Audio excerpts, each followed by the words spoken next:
welcome to Two Chunks and a Hunk. My name, is Jordan Wonders. Hey, and this week I'm your chunk. I'm Doge, and Chunk don't live out here. Nice.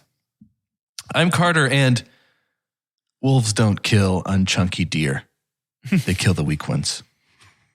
I would argue, in fact, If I was a wolf, probably do kill the chunky. honestly, I would if be I going was for a some wolf, chunky deer. if I was a wolf and I saw a chunky deer, it'd be like my eyes would turn into hearts and steam would come out of my ears, and I'd lick my lips with a big tongue. And Exactly. For sure.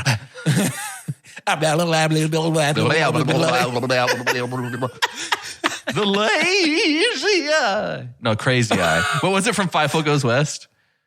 crazy. Never eye. mind. Oh, No, crazy. it's fine.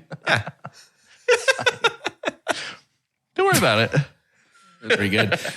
Well, you're probably wondering to yourself, why are none of them hunks today? And it's because the hunkiest man of all, our God rest his soul. sweet, God rest his soul, our sweet sound wizard, Adam, hath completed Adam.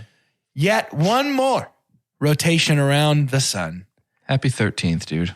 He is another year older, He's and eighth finally- grade is going to do you right. He's finally a man. According to the ancient ways of our podcast, Adam can now be considered an adult at 13 years old.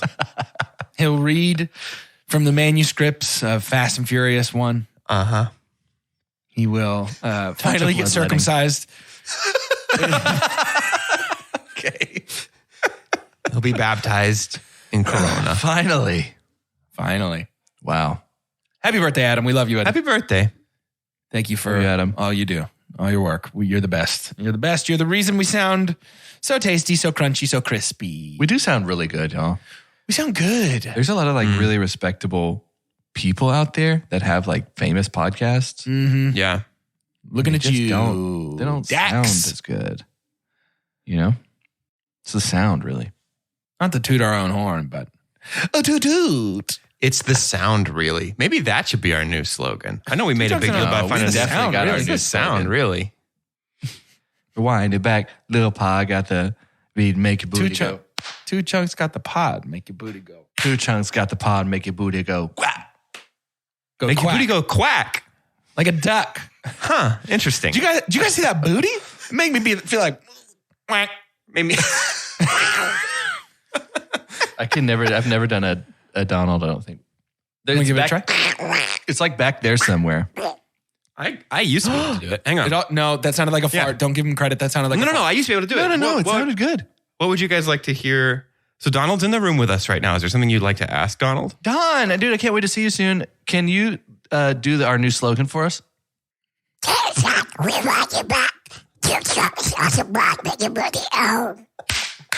Dude, that was very good, actually. That was very good. I've never seen your face make that shape before. Well, it's because I transformed. It's because I grew a beak and I lost my lips to be able to make those sounds You biologically. sure did. Thank You sure did. That was fantastic. Ah, what a gift. It's like, man, I didn't want to like spook it, you know? I just Yeah. had to cover my Yeah, face yeah. and be like, don't scared. Don't let him know. Respect its space. Yeah. That was wonderful, Donald. Don't make if you Thank make eye contact, slow blink. Oh my gosh. No, that's great. That was very good. wonderful. It was very, very good. Well, we are going to talk about episode 2 of our Mystery series. And today's mystery takes place far north, very cold, very dark, tonally. Very bummer.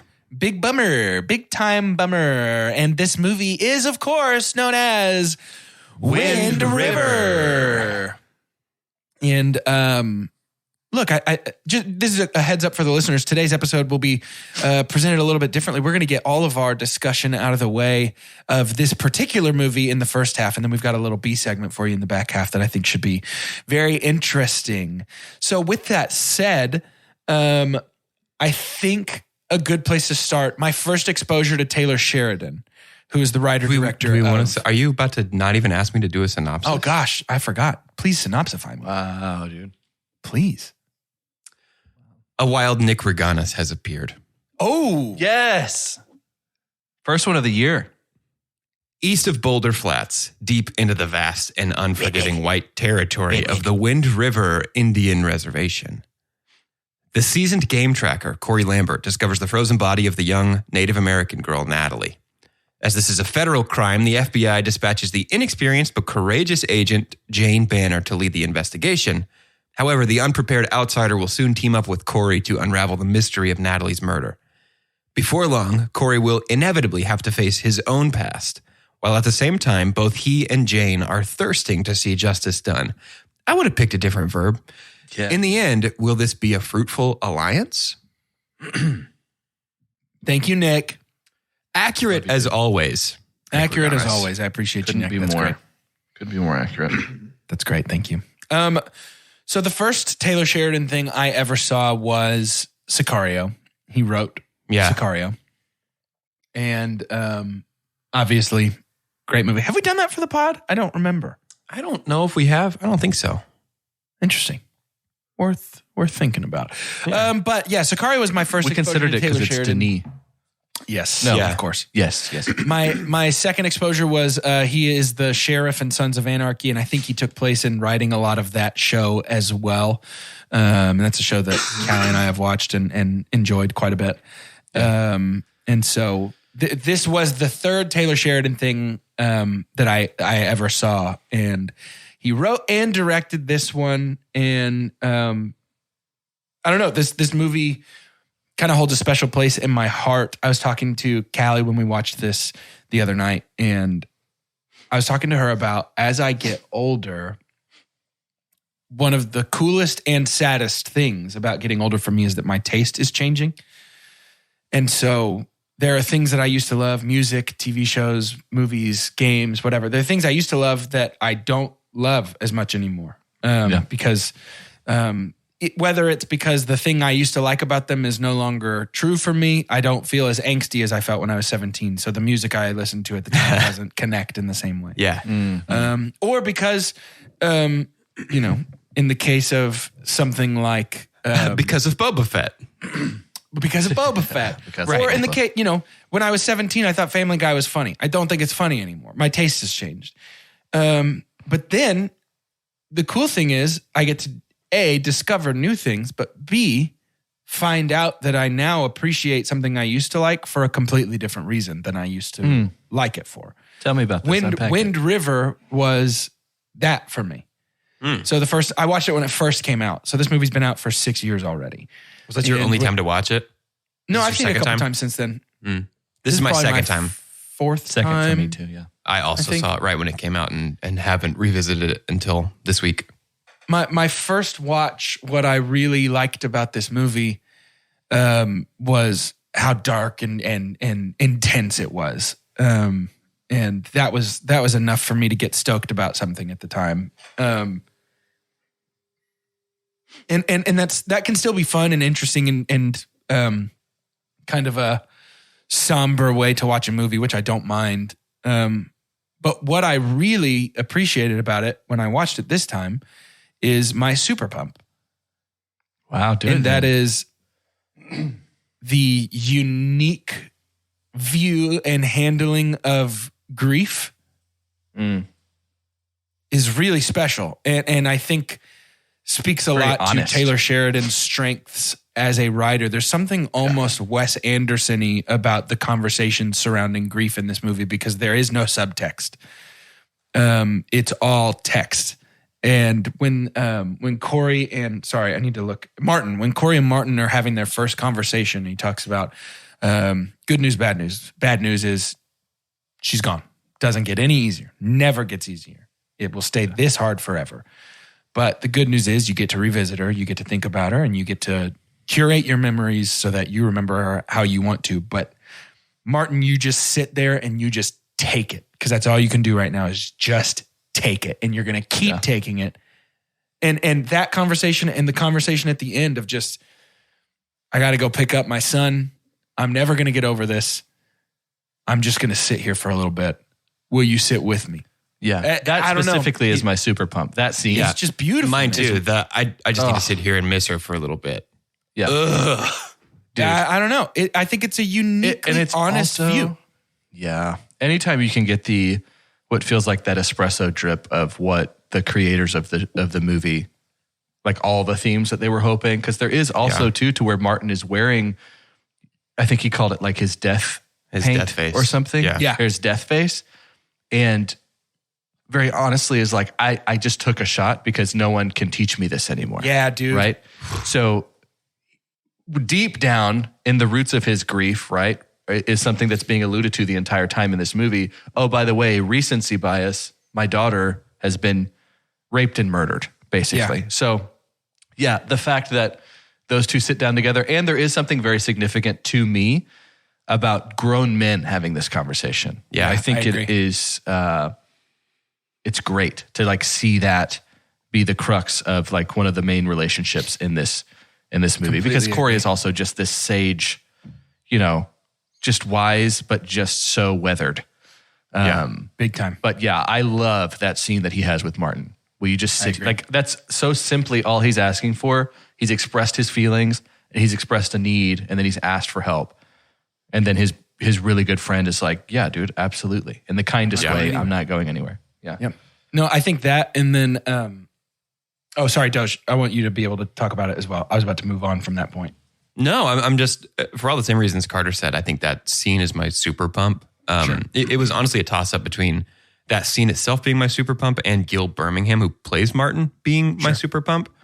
Just because we get very little of Martin in this movie. I think there's really maybe 2 scenes with Martin. Yeah.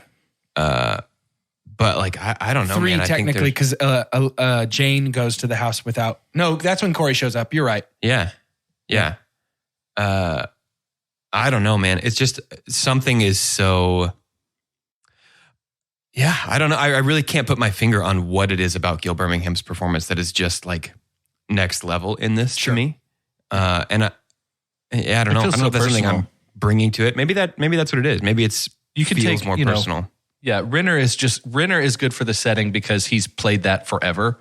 Just some grizzled, wiser than you, almost like a Denzel Washington vibe sometimes, just quieter. Dude, totally. Whereas, Gil Birmingham being on an Indian reservation that is being neglected by the government, it's just kind of like, oh, well, there's clearly very real world, Exactly. Yeah. Personal stuff about that. So I think, yeah, that's another reason that stands out for me. Also, he's just incredibly magnetic. Gil Birmingham really is. Maybe it feels like he was in the entire movie, but yeah, I forget. It was just a couple of scenes. I completely He's agree. great. I think the to tag on at the end of my super pump, it doesn't really count, so whatever. But the scene with Jane and Corey in the hospital, I mean, when he's just planning to stay with her, and she realizes he's just planning to stay for a while, and she starts to cry, and she is so heartbroken when she says she ran 6 miles in the snow, and he just turns back and he's like, she ran 6 miles, in the snow, and that sums up. I don't mean to overread, overanalyze, or over cheese this conversation, but that, to me, that is the crux of this movie, which is dark and depressing. But the crux of this movie is look at what this girl did. You couldn't do that. We couldn't do that. She is stronger, and I think there's a lot of metaphor in this movie for just the general treatment of Native Americans by people who colonized America. And current government now. But even beyond that, just that scene, I think, is a really, really sweet reframing of the tragedy of this poor girl. And I think that's unique. You don't see that in a lot of movies. I thought it was special. That's what really struck me this viewing, was that lens.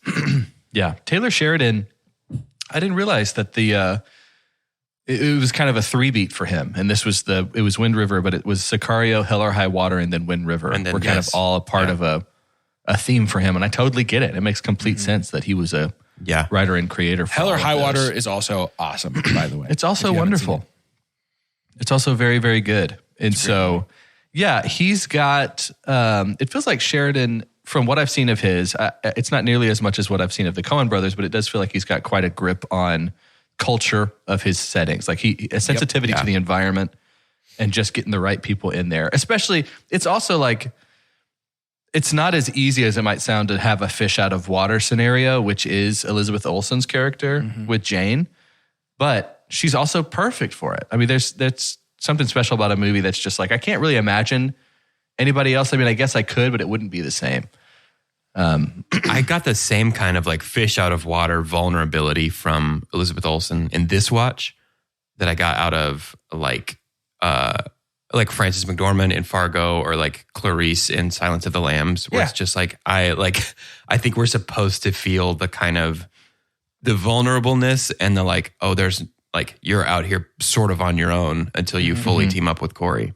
But I picked up a lot more of that in this watch than I did the first time. Yeah, I agree. Yeah. The Corey and, is it Jane? Yeah. No. Yeah. Yeah. The Corey and Jane relationship is very similar to me to the Emily Blunt and Del Toro. Yeah. Sicario. For sure. Just reframed a little bit, but. Yeah. There's a lot of really excellent dialogue between Corey and people who live on the res. Just a lot of really like revealing dialogue about the way that like these teenagers feel about living there, about how trapped they feel that their only option is 3 hots and a cot with free cable, just because it's better than the alternative. And it all feels very, maybe I'm speaking out of turn. Maybe I'm uninformed, but I was going to say it feels informed and researched to me, that it seems like Taylor Sheridan did his homework on, it feels thoughtful. What people are feeling. Yeah. I mean, he had consultation from like those Shoshone members, like were trying to help him find that statistic at the end, and they were the ones who actually came back and were like, "Hey, there is no statistic." There isn't one. Yeah, I believe it was Shoshone. Let me check. That is brutal, by the way. Yeah, but I just think that. I'm sorry. That was his researchers. Shoshone tribal leaders revealed him that there were 12 unsolved murders on a res with 6,000 residents. Just because of the way that legal jurisdiction works in those cases. There was like, if a non-res member commits a crime on the res, then the reservation police can't do anything about it. They have to call the federal police, and the FBI just doesn't do anything about that stuff. Cool. It's a cool, fun episode from your cool, fun podcast, boys. So far, good vibes. So far, good feelings. Really, really love all that. That's excellent. No, I think, can we spend a little time, especially since our movie discussion portion is going to be a little shorter today, can we spend a little time talking about the actual mystery at the heart of this? Yeah. What do you guys think about the mystery, the reveal, the sort of twist of the whole thing? What are your thoughts?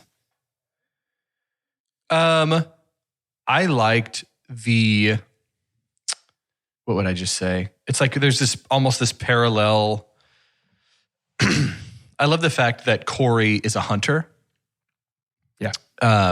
And it has felt Wild West a little bit to me in terms of it does feel very much a more thoughtful version of some grizzled cowboy taking the law into his own hands. Yeah. Sure. And I think a lot of that has to do with Frontier Renner's. Yeah. A lot of that has to do with Renner's portrayal of that. I think the twist isn't as twisty if we didn't have, is it, oh my gosh. John Bernthal? I'm so John terrified. Bernthal?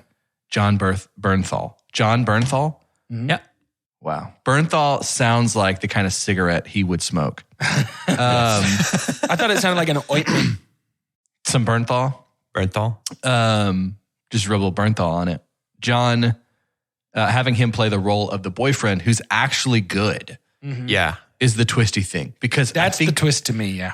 Yeah, there's something about Bernthal's face, and it's made him millions of dollars. So hopefully, yeah. There's this slight chance. I've never been more afraid to offend somebody, but there's no way he's going to listen to our podcast. But he does feel like the kind of guy who could just come, he's and in destroy Discord, me. He's in Discord. Dude. He's in our Discord. Oh my God. He's makes playing total box sense. office ball. He's playing Bob right now. But I think that twist is great because I think there's a lot that's going on in terms of painting with a wide brush of what we can assume people to be like. And it kind of catches us there. I think casting Bernthal in the role of a kind boyfriend is like pretty equivalent to me to casting Bill Skarsgård in that role in Barbarian, where it's like using the audience expectation, audience familiarity with that actor's body of work to like kind of subvert an expectation. We're like, oh, Bernthal's here. He's going to be scummy and kind of That's scary, great. intimidating. Yeah. Also, Bernthal's perfect if it's like, hey, who do we think could beat the crap out of 5 grown men? If he had who a minute, might actually win that if he fight. had 60 seconds. Yeah. There is something about the way that I've watched The Punisher, which was, I think, a great show. But there's a grunt or like almost this guttural, I don't know what to call it. Maybe it's just like that when he's thing like, that he does.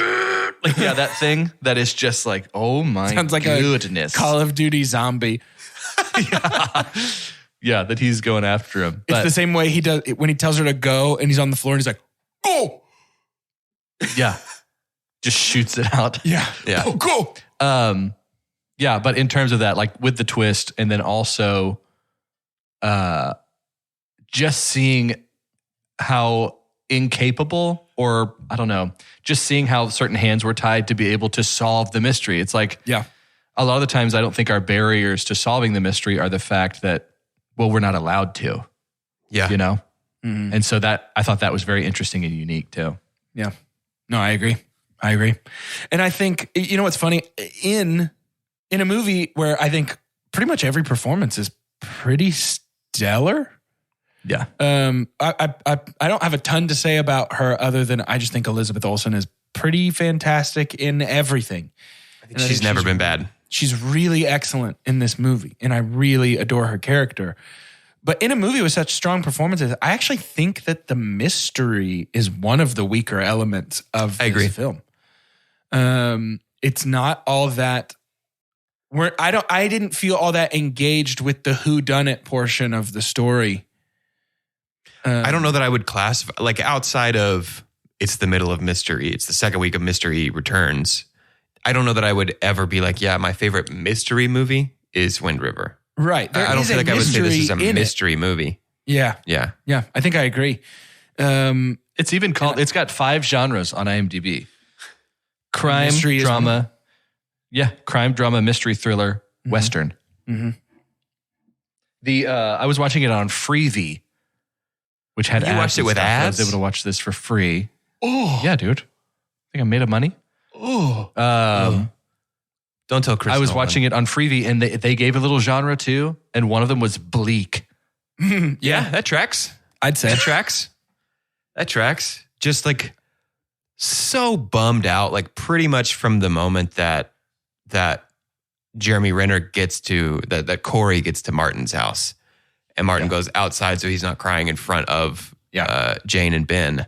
It's just like, oh, okay. And it's that the rest of the movie. Yeah. Yeah. Which is So not it a needs bad to be thing. though, right? It absolutely needs to be. I'm not saying like, oh, Taylor Sheridan, Where's why did the you comedy? why did you bum me out with it? Why'd you tell me something sad? Yeah. Yeah. Well, while we're on the bummer train, I'll go ahead and do my super dump, if that's okay with everybody here. My super dump is, and this is a personal thing, and I know that this comes down to like movie taste. I understand that. I think that we should stop showing sexual assault on screen in movies. Yeah. I understand that it's an effective emotional shortcut, but it is just so incredibly sensitive. Yeah. And creates such a large barrier for audiences who may have gone through something similar. Yeah. The risk reward does not feel worth it. And for my own personal feelings, I hate it. Not in like a, oh, they gouged out that dude's eyes and I hated seeing it. Not in a Gigli plastic knife, cut a finger off kind of hate it. I mean, Shot like, right above the butt crack of your own mom, Gigli kind of way. Not in that kind of way. I mean, like I think it almost feels tasteless to show. Yeah. I mean, I can see as thoughtful as Sheridan seems to be with his He is. storytelling. Yeah. I'm not I can accusing see, him of being you know, tasteless necessarily. I feel like we could fabricate a likely argument that he would try and make for something like that, but it is, you know, personally, you're super dumb, and I have felt that way too about, like seeing suicides in movie, like actually seeing for sure. them and something too. Whereas it's like I don't know, there's a way to allude to that artistically and things like that, because I personally have friends, you know, that have had family that have committed suicide, and Sure. and they just can't. it'll sneak up and you're like, well, here's another one. I can't watch this. I'm right back. I'm right back in a place that maybe I need to be, but I didn't think it would happen right now, so that's tough. Well, and I understand that it all comes down to maybe somebody else doesn't struggle watching something like that the same way that I do, in the same way that, watching, when you mentioned suicide on screen, it feels weird to say that doesn't bother me. Of course it bothers me, but you know what I mean? It doesn't give me that same reaction. It's not triggering. Right. Yeah. And so I think that, obviously it's different taste. So I feel weird saying that I'm the arbiter of what should and shouldn't go in a movie, but that is my feels super like dump. I don't care. You didn't say that. Intentionally showing like graphic triggering situations on screen can be a kind of like, hey, that's a pretty privileged position to be in, to be like, yeah, I can show this. And like most people will be fine with it. Like, I don't know. To me, I that would have feels wanted like an example of like, hey, just a little bit more thoughtful or tasteful would have been awesome. Yeah. Sure. I would have wanted Corey to kill the awful guy just as much, right? There's that moment of like the retribution a little bit, that you're like, yes, make him. But you couldn't even run 100 feet. She ran 6 miles, you idiot. Yeah, no, it feels good for sure. My super dump was, and maybe it was just shocking to have this guy act the way that he did. I don't think it was Carl. Who's the character? Pete. Yeah. So my super dump. Where's my boots? My boots. Yeah. Yeah, I did. Yeah. Like he didn't need to be portrayed, in my opinion. And again, I'm not an actor. That grimy. It was like, okay, there is a scenario to where, because we are seeing what the environment of Wind River can do. Sure. It is sucking the life out of people. There are people that are like, there's nowhere, maybe it's better than the alternative. I don't want to go anywhere else. I don't want anyone to come in. And then you have the people even outside of the ones that maybe grew up there and had to grow up there that are working there. And then it's like, oh, they're withering away. It's almost like when you have the ring, right? Yeah. The ring of power. But it was too much of a caricature for me. And I think when it was measured against what has just been so powerfully subtle about Renner's performance of Corey, like with those two together, maybe they were supposed to juxtapose in a massive, visceral way, but it was too much for me. That's my super dump. Yeah, is Pete. Yeah, specifically Pete in the final scene of Pete's life. Well, Doge, you haven't super dumped yet, have you? No, I haven't. Well, we got Doge's super dump left. Me to? And I also want to talk about one other scene before we rate this to close out the first half of this episode. But yeah, Doge, give me your super dump. I think I was kind of waffling back and forth. I think pretty much all of John Bernthal's friends are cartoons. I think it's not just limited to Pete. I think a lot of those guys are cartoons. But I don't know. I'm willing to make that my super dump. Can you guys give me a compelling reason why Jeremy Renner is a white guy and not Arapaho? I did have that thought watching of, I love Jeremy Renner and I think love Jeremy Renner so much in this movie, but shouldn't for this, the metaphor of the greater scope of this movie to come full circle, shouldn't this be an Arapaho person? Shouldn't he be Arapaho? Like, shouldn't there be, because that line when he's talking to Pete at the top of the mountain, and he said, my family's people were forced up here and some have had to stay here over a century. Like, man, you're a white Unless guy. There's something I'm missing about his character. That I think there's something about the portrayal of, and again, this probably could have been through Jane, like as the surrogate, but there is something about the portrayal of like a legitimate, thoughtful ally, like in a respectful way. Sure. Yeah. Especially for things of like sitting down with Martin at the end. You know? Well, and it's I think there's trivia about it on IMDb. I think it's no accident that it's a cowboy and a Native American sitting looking out over the frontier to close this movie. Sure. Absolutely, I think that is perfect. I don't know. I think there's just something I think he is written to be like the whole time. He's nothing but respectful and even kind of reverent of Arapaho culture while he's on the res. Yeah, and even talking to his kid. His kid was like, that's some real cowboy, huh? And Jeremy Renner's like, no, that's Arapaho. That's your mom's family. Yeah. It interesting dynamics too when we do introduce the other like white protagonist in Jane to see like, so here's what it also looks like to not look like everybody else, right? Here's how long it takes to be respected. Here's what, here's I the just think example of. it gets a little messy, like not white saviory, but could like pretty easily stretch white saviory whenever he's presented as the white guy who's figured out empathy with people who are not like him. The conversation with Chip, when Chip's in the back of the cop car and Chip's like, what's all this we stuff? Stop saying we, you're a white guy. And the conversation ends with Jeremy Renner being like, no, I understand exactly how you feel. I don't think you do, Jeremy Renner. I don't think you can. You know, I don't know. That just, that was an area in which I think like it absolutely works in the context of the movie. And I think like the movie taken as a whole is not that at all. But there are isolated moments in the script and in the character of Corey that could be like, ooh, maybe we could have used a second pass on a little bit of that stuff. Yeah, I can hear that. Yeah, it's tough. It's tough when I don't have an issue with Jeremy Renner. No, playing I think he's like his he's play great. of This is a role. great character. Yeah. Yeah. It's just, is there a better version of this? Yeah, I agree. I had that thought as well. I do want to talk for just a second about the "Why are you flanking me" scene. It's just so good. It's just so expertly tense. This is brought to you by the same man who gave us Border Crossing and Sicario, which is equally tense and freaky. But man, this whole scene is gut wrenching the entire time. You didn't all the see way it. through. You didn't see it. Yeah, man. The panic, the like animal panic of that dude in that moment is so. When Corey starts to unload on some of those guys, though, like they that first shot takes that dude off of his feet. Oh my gosh! He gets the guy in the trailer that goes from one wall to the other from whatever rounds Corey's loading up. Yeah, I think we're to assume it's the special hollow point rounds he's making. It's his homebrew. Yeah, bullets. Yeah, the moment they get to the drill site, that is, Jordan, I think earlier you said expertly tense. Yeah. For me, that means like I kind of don't want to watch. That's like the measurement for me of like I don't want to be here for sure anymore. And then when somebody picks up that like, hey Jane, you need to get away from the door, and she just gets shotgun blasted off of the porch. Yeah, dude. There's something about holding violence like that until an episode, until it's ready to be deployed. So incredibly intense.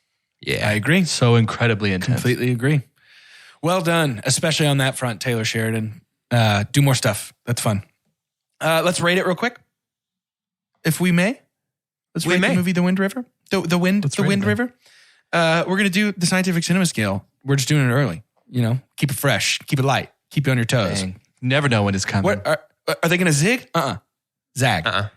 It's a zog, dude. You didn't even heard of it before. Best thing we could ever say about a movie is own it, don't lend it, buy that poster.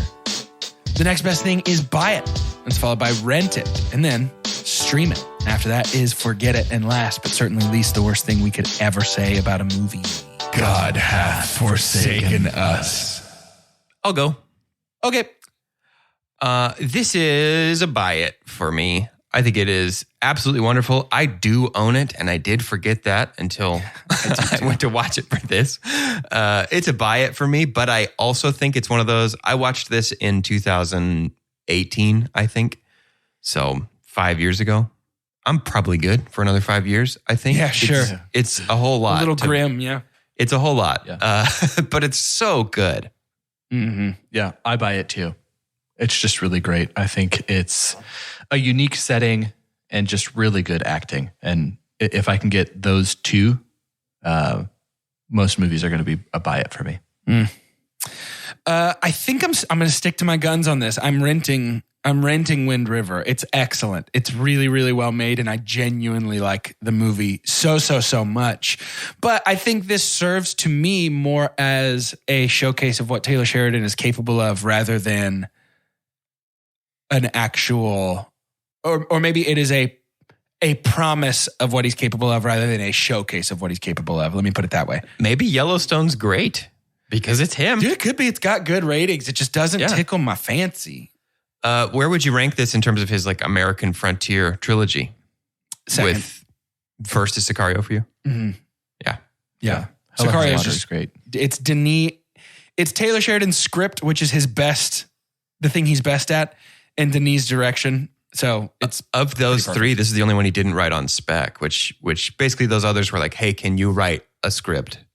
This is the only one he was contracted for. Sorry. Yeah. That they were like, hey, whatever you do, we're going to buy it. Mm-hmm. So what does on spec mean? He submitted it and hoped it would get picked up. Okay. And speculating, is that means? Yeah. So based on the strength of the other two, they were like, that's the thing where you see like untitled Taylor Sheridan project is confirmed for this. Mm-hmm. That usually means somebody's not writing on spec. They've been contracted, and it's like, hey, whatever you do next, we're going to make it and produce Taylor it. Sheridan. We're buying Taylor Sheridan's next idea. Yeah. Okay. No, that's cool. That's super cool. Yeah, I think Hell or High Water is a really, really strong movie as well. And if you haven't seen it, you should watch it. Chris Pine, Jeff Bridges, and Ben, what's his name? The brother, Ben something. Oh. You know what I'm talking about? Really great movie. Really, really solid. Kind of heisty, actually. And Hell or Heist Water.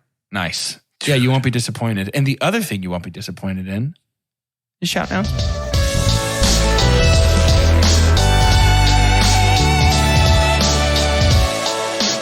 Hi, friends, and welcome to Shout Announcements, part of the show where we make shout outs. We do shout outs and make announcements. We haven't shouted out, I think, in a long time. Let's just throw it in there. Gil Birmingham, man. Yeah. Love what you're doing, dude. Great Shout job. out, Gil. Thanks for Great reaching out job in to Wind the pod. River, Gil Birmingham. Way to go in Wind River, Gil. I want to talk a little bit about something called Patreon. There is something. Did Hunkies already happen? I'm outside of the time loop. I don't believe the Hunkies have already happened. We revealed our nominees, but we don't think we've opened voting yet. Okay. So be on the lookout Academy for style. Yeah, exactly. Be on the lookout for voting opening. And if you haven't yet, listen to our Mini Monday. It was the first Mini Monday. It's just called The Hunkies, I believe. When you go find that on any of your streaming platforms, listen to that, get an idea for our nominations, a little bit more as to why we put them there. But we wanted to have our own award show. And so we've got our nominations out there. You can vote on that. But Patreon is significant for this in that you can get an extra vote. You also get those extra episodes with just that $3 tier.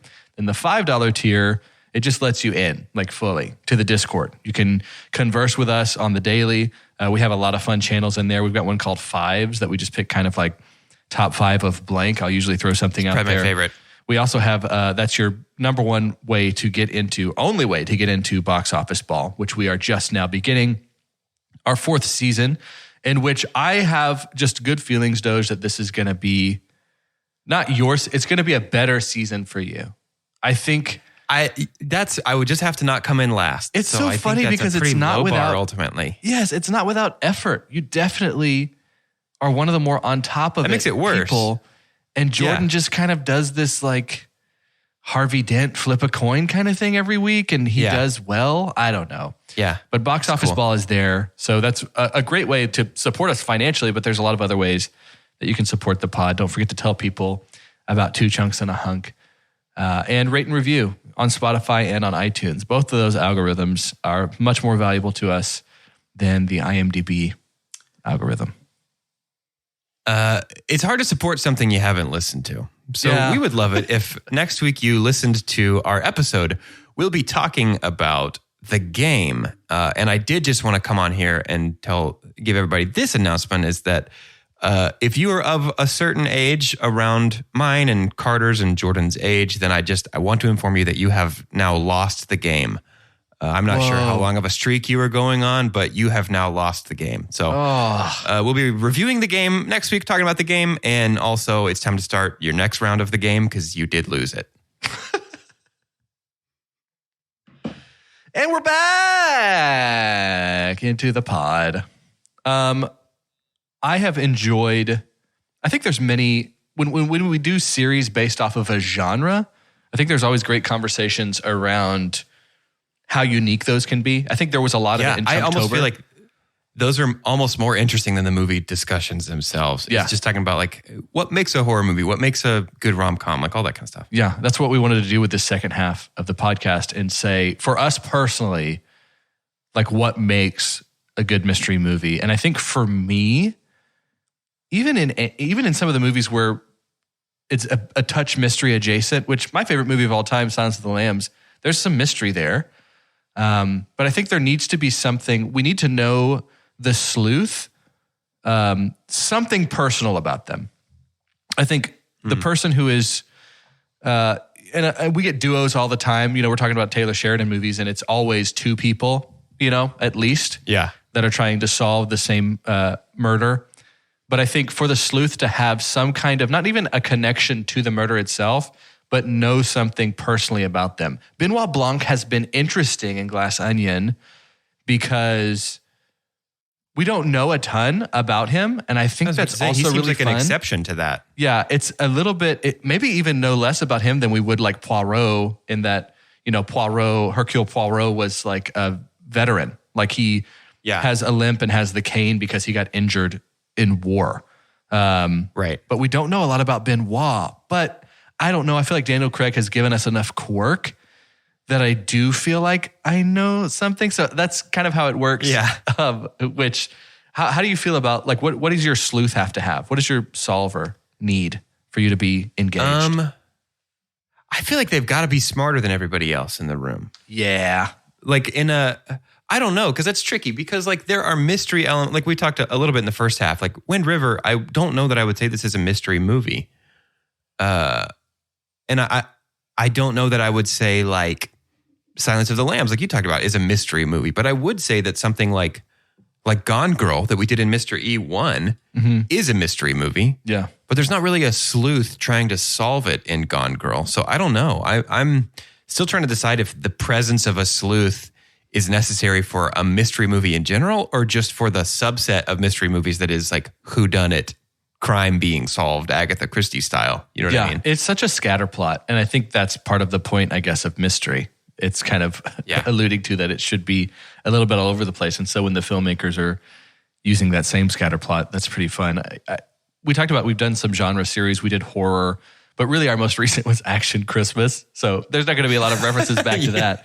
But in horror, there is this thing of, it feels like, which genre do you think has a better shot at subversion of expectations?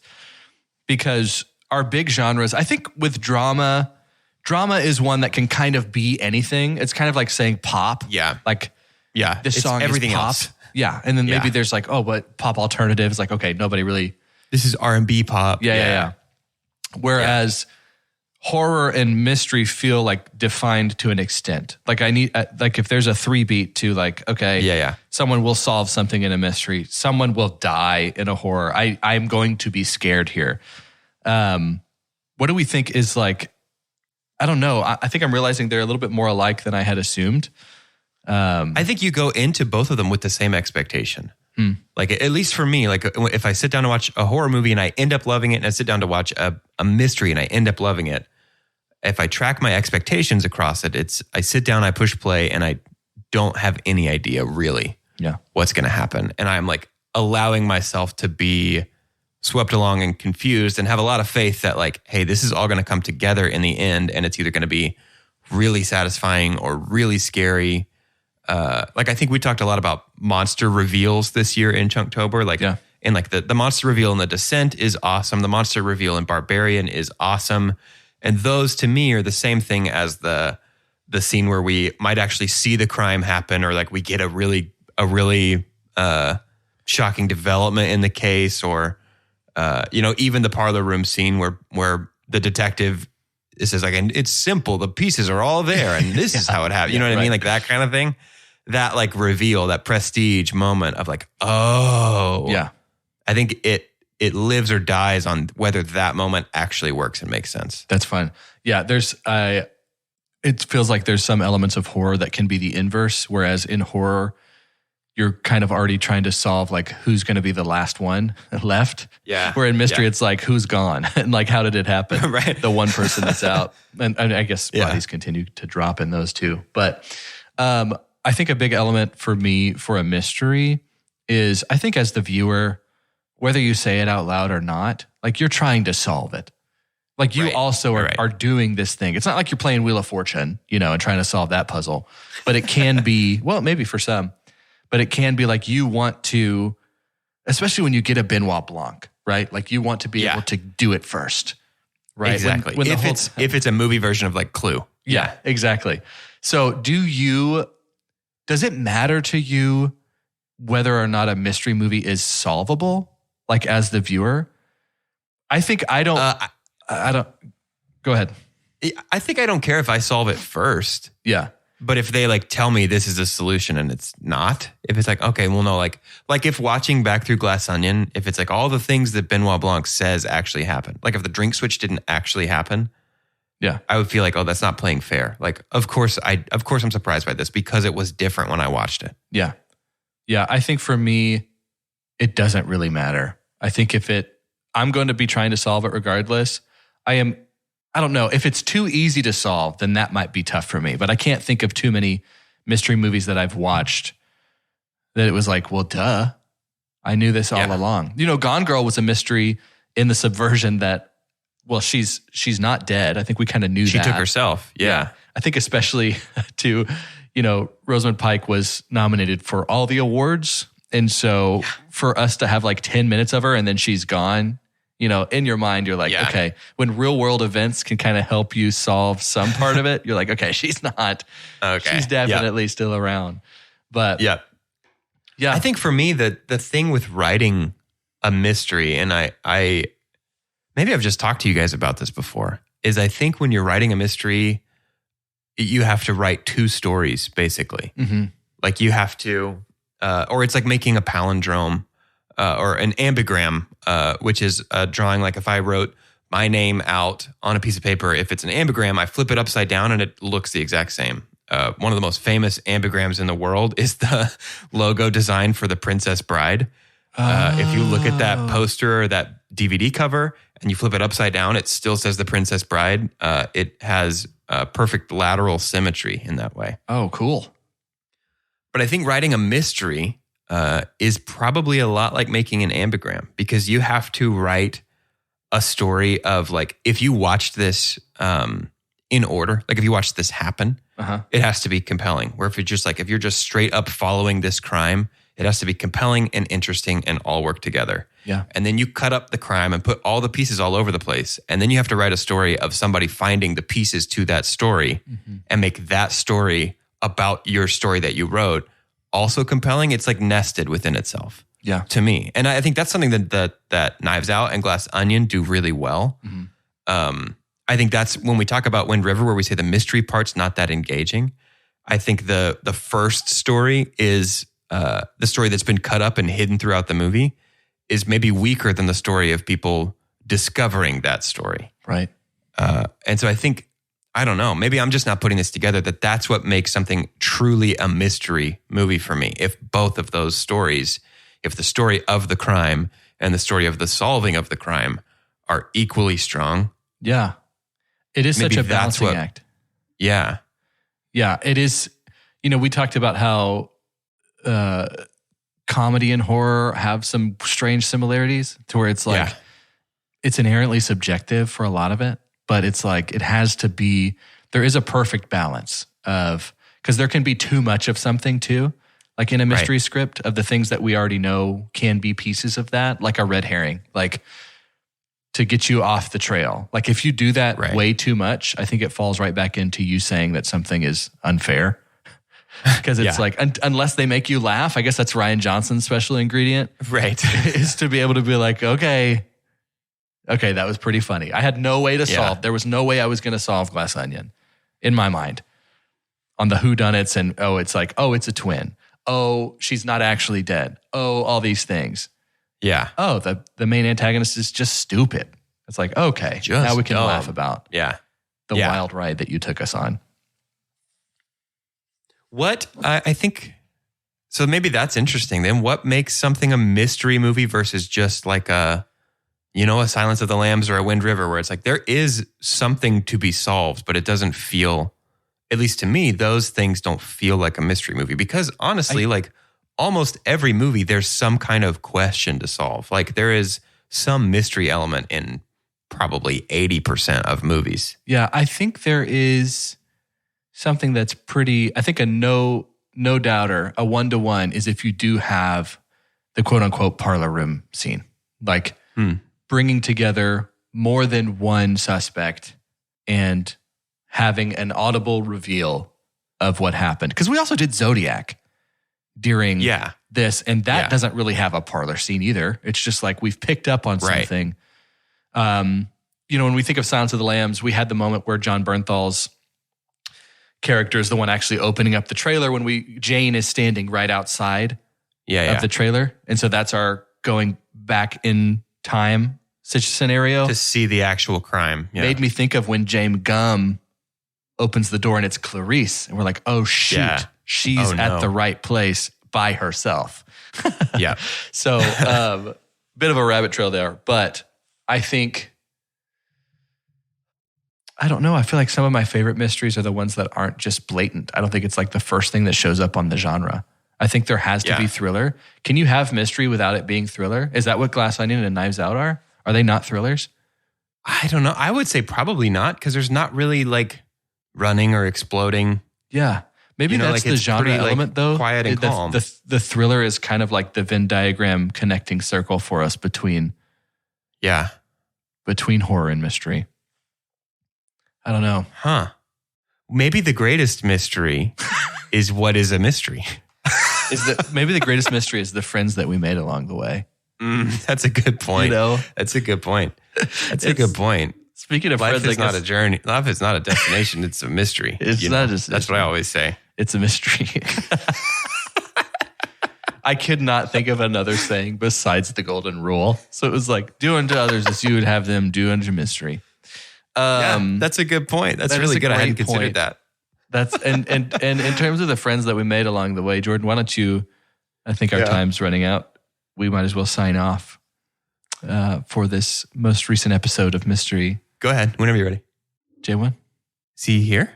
I mean, I'm looking right at him. Wait, has he moved? Is that? Oh, it just fell. Oh, it was a cardboard cutout. It just fell over. Where's Jordan? Jordan? You want to stop that? We need to call him that. That's pretty serious. What's wrong, pod boys? Did you lose track of your rivers and your shoes? So slow to notice what you lack. I wonder